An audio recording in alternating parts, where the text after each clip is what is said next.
140만 원짜리 명품 패딩이 39만 9천 원에 팔리는 오프프라이스 매장 열풍과는 정반대로 정치권에서는 법조계를 둘러싼 개혁안이 뜨거운 논쟁을 불러일으키고 있습니다. 더불어민주당이 발표한 사법개혁안이 바로 그 중심입니다. 이번 개혁안의 핵심은 대법관 수를 대폭 늘리는 것입니다. 현재 14명인 대법관을 26명까지 3년에 걸쳐 순차적으로 증원하겠다는 계획입니다.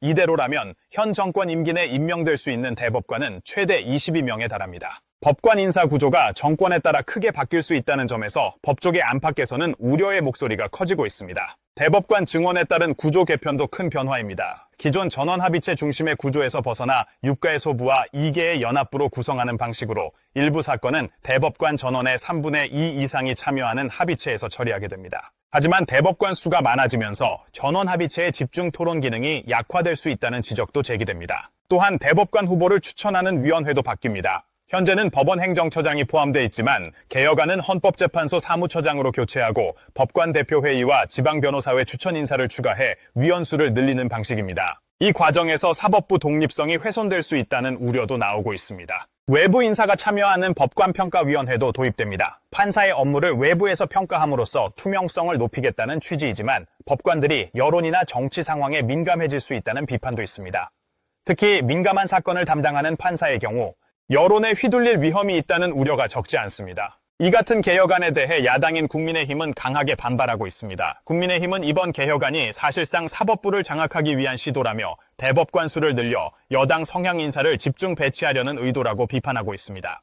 대법원은 정치권으로부터 독립돼야 하는데 법관 구성부터 평가 시스템까지 모두 정치적으로 설계됐다는 것이 국민의힘의 입장입니다. 특히 한 정권이 대법관의 과반 이상을 임명하는 구조는 명백한 사법 장악 시도라며 국회 심의 과정에서 강력히 저지하겠다는 방침입니다. 이러한 개혁안이 현실화될 경우 우리 사법 시스템의 근간이 바뀔 수밖에 없습니다. 단순히 대법관 수가 늘어나는 것에 그치지 않고 재판을 바라보는 기준과 방향 자체가 달라질 수 있기 때문입니다. 특히 외부 인사가 참여하는 법관평가제도의 경우 이상적으로는 국민의 시선을 반영해 공정성을 높일 수 있지만 자칫 판사들이 여론에 휘둘리는 상황을 초래할 수 있습니다. 이른바 재판의 정치화 가능성이 제기되는 대목입니다. 판사는 오직 법과 양심에 따라 판결해야 하지만 외부 평가와 압력이 개입되면 그 균형이 무너질 우려가 있습니다. 또한 대법관 증원으로 인해 하급심 판사들이 대거 차출될 경우 실제 재판이 이루어지는 지방법원의 재판 역량이 약화될 가능성도 배제할 수 없습니다.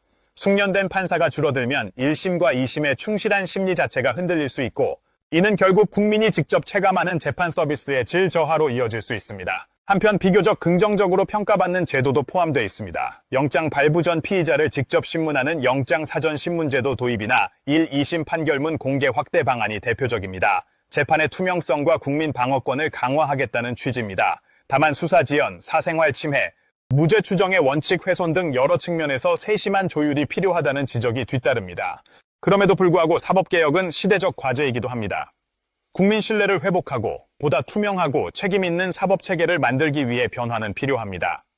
중요한 것은 그 변화가 법치주의와 사법 독립이라는 헌법적 가치를 해치지 않는 선에서 신중하게 이루어져야 한다는 점입니다. 이번 사법개혁안, 과연 국민의 권익을 위한 개혁인지 아니면 권력을 위한 설계인지 그 판단은 결국 국민의 몫입니다. 지금까지 뉴스앤뉴스였습니다. 영상이 도움이 되셨다면 구독, 좋아요, 알림 설정으로 함께 해주시기 바랍니다.